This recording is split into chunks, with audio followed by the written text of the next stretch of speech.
Hoje, mais do que nunca, o nascimento de um filho pode trazer muitos riscos de crises na vida de um casal. Mas como é que pode? Por que um filho pode representar tanto perigo? Vamos conversar sobre isso.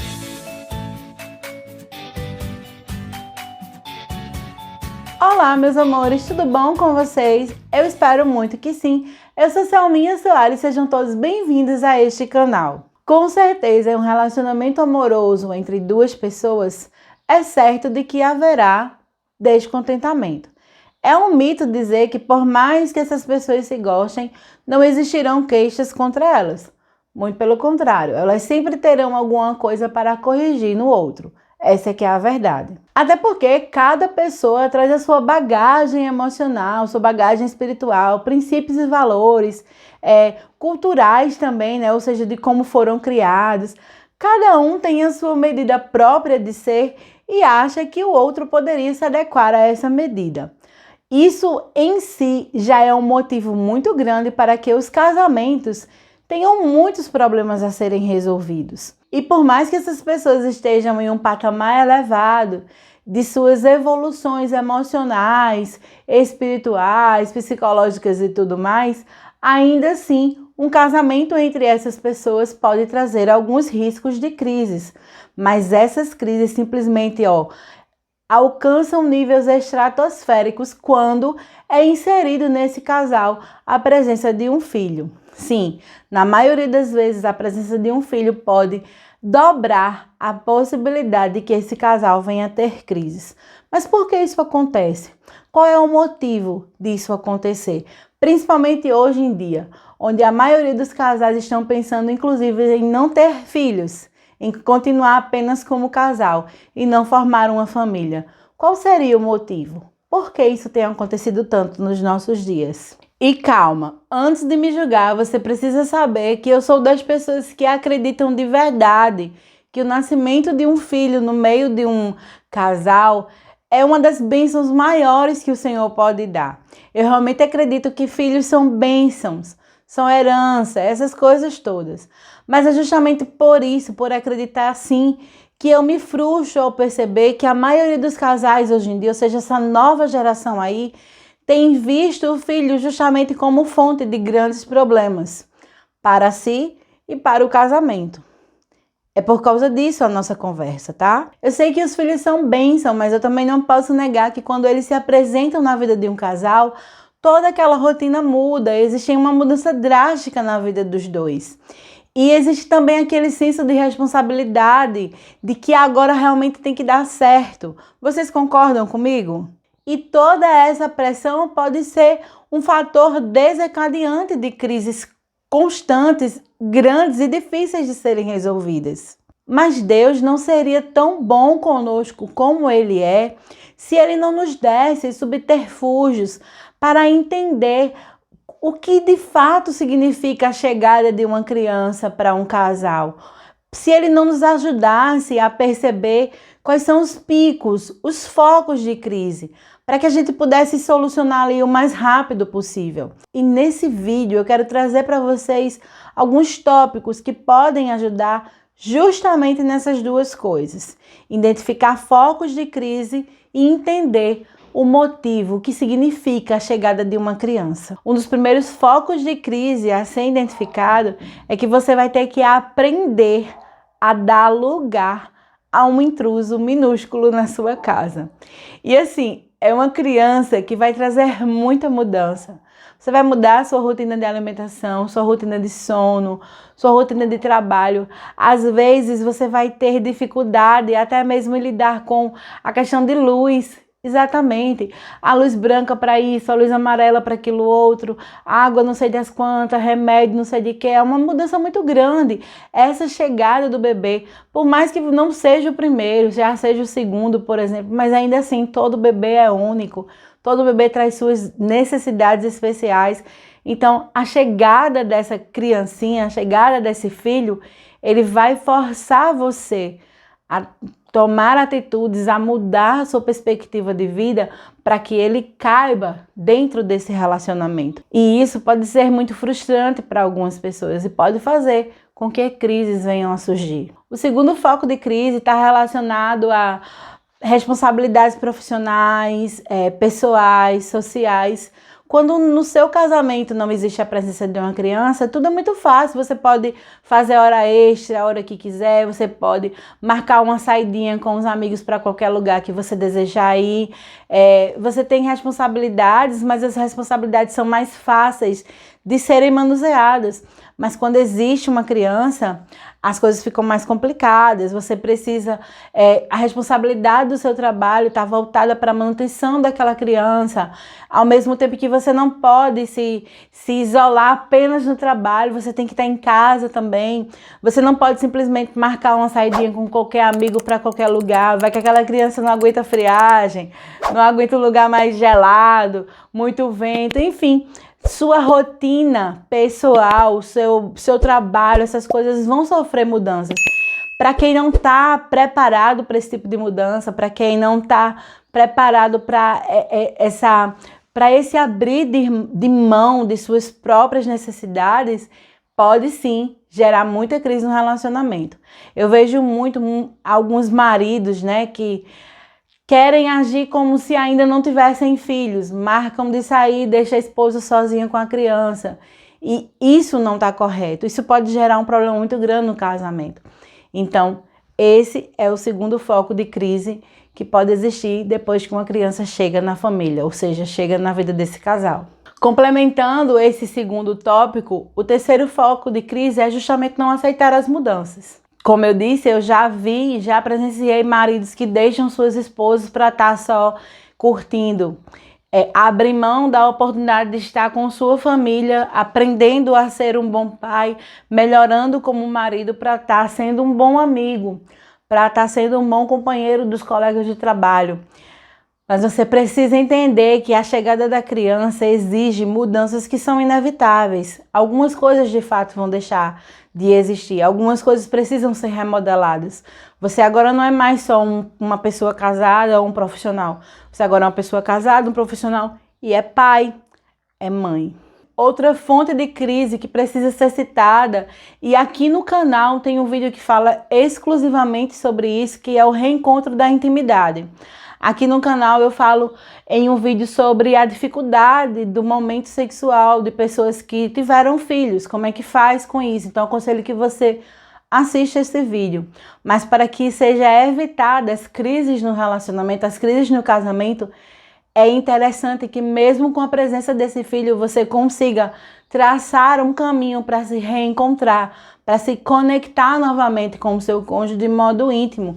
E quando eu falo de modo íntimo, eu não estou falando apenas de sexo não, tá? Tem muito mais a respeito disso. Por isso eu estou dizendo, assista o vídeo, o link vai ficar aqui logo abaixo no primeiro comentário fixado. Em quinto lugar, para foco de crise, está muito relacionado com a mulher, que é o fato de aprender a romper o isolamento e a novamente voltar a interagir com as suas amizades, com a sociedade de um modo geral. Eu digo muito que está relacionado com a mulher porque a gente tem mais isso de querer proteger a criança, de não querer deixar ela ficar doente, as pessoas tocando muito. Eu sei bem porque eu passei por isso, meu bebê com 5 meses estava ali vivendo o auge do Covid, né? Então, tinha muito de eu não querer, de eu preferir ficar em casa só com ele, de não manter contato com outras pessoas, mas eu vou dizer uma coisa a vocês. A chegada de um filho exige tanto da gente que uma das coisas que a gente mais precisa é de convívio com alguns amigos, principalmente amigos que já tenham experiência com filhos, principalmente de amigos que já sejam bons pais, que possam nos ajudar, nos tirar dúvidas, ser exemplo. Eu tenho as minhas amigas que na hora que Augusto dá uma febre, eu ligo logo, ei amiga, eu faço como, eu dou o quê? E olha que eu sou formada na área de saúde, mas a gente precisa sim romper esse isolamento, aprender a sair da bolha e deixar o nosso filho também interagir com outras pessoas. Porque a sociedade, já que a família é um núcleo, a sociedade é a soma de vários núcleos. O interessante é que o nosso núcleo saudável, ele se conecte a outros núcleos saudáveis. E assim a gente vai ter uma sociedade de fato saudável. Entenderam?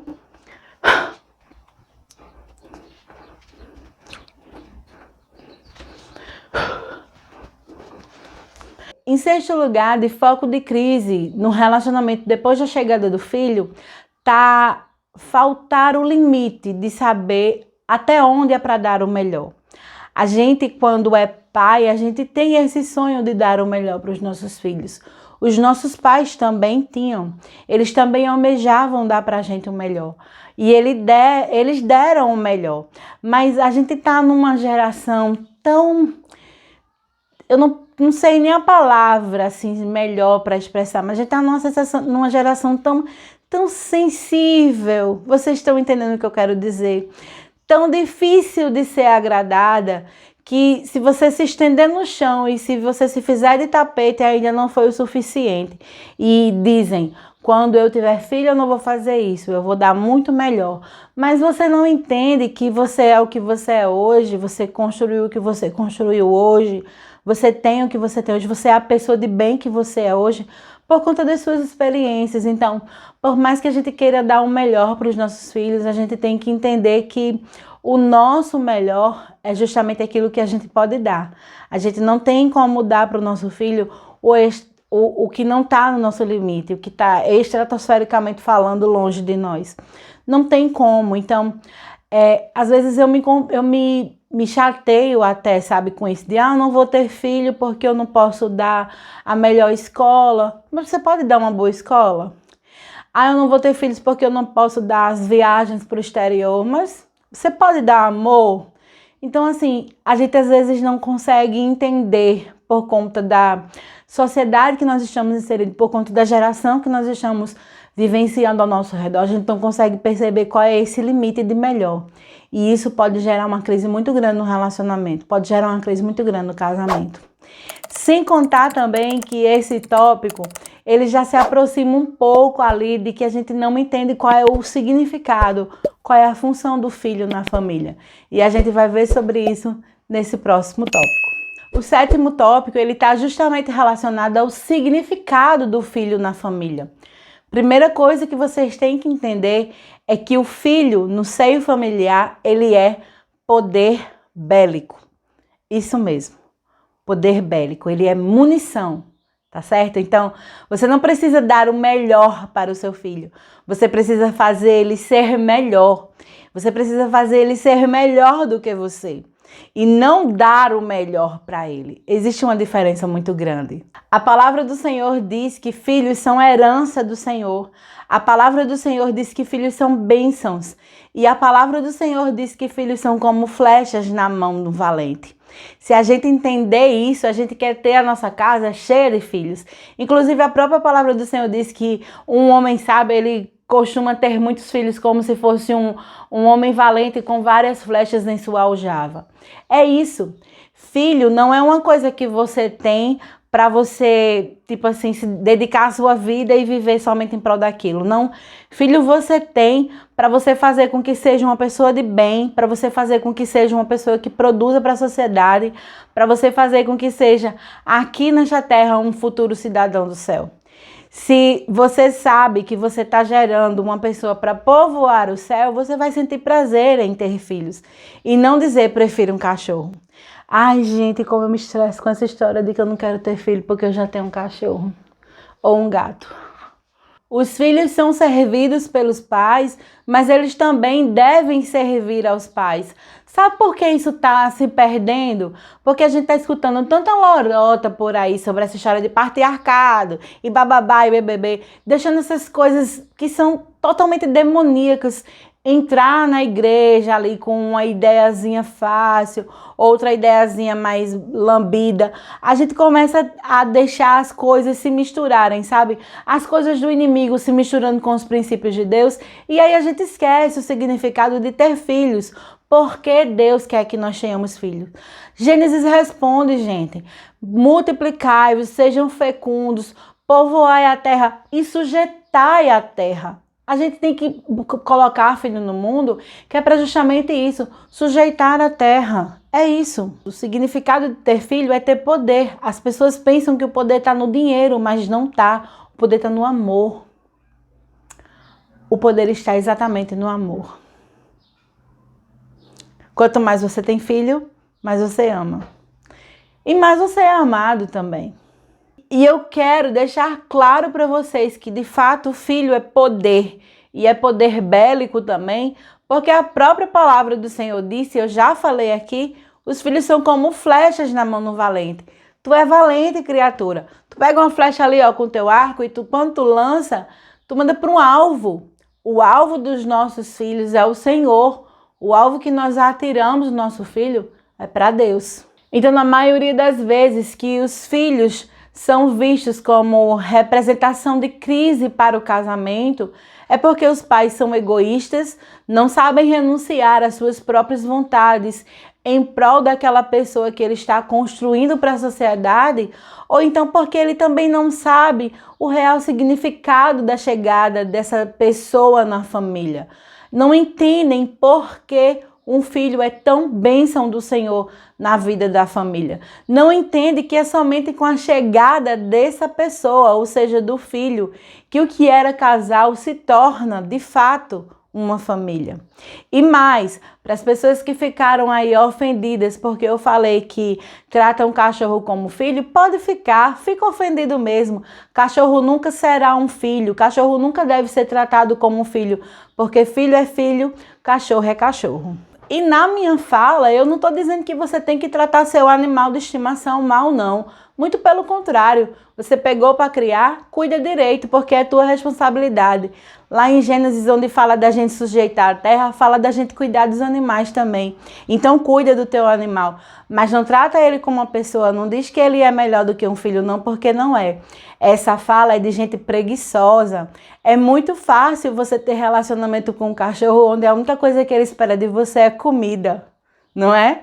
Você chega, bota comidinha para ele, ele lambe você, você dorme, vai trabalhar, você volta do trabalho, bota comidinha de novo para ele lambe você. Esse relacionamento é muito fácil, né? Um relacionamento onde você não tem que se desgastar muito para construir. Mas um filho criança que chora, que não sabe falar o que está sentindo, um filho criança que não sabe pedir comida, um filho criança que não sabe se cuidar, um filho adolescente que você já machucou quando era criança, ou então até mesmo que está envolvido com alguma coisa que você tem que construir um relacionamento com ele, dá trabalho, né? Então por isso que muitas pessoas dizem que é melhor ter um cachorro do que ter um filho, porque, volta de novo para o que eu falei, as pessoas são tão egoístas, tão egoístas, tão egoístas que preferem não abrir mão de si para criarem bem uma pessoa.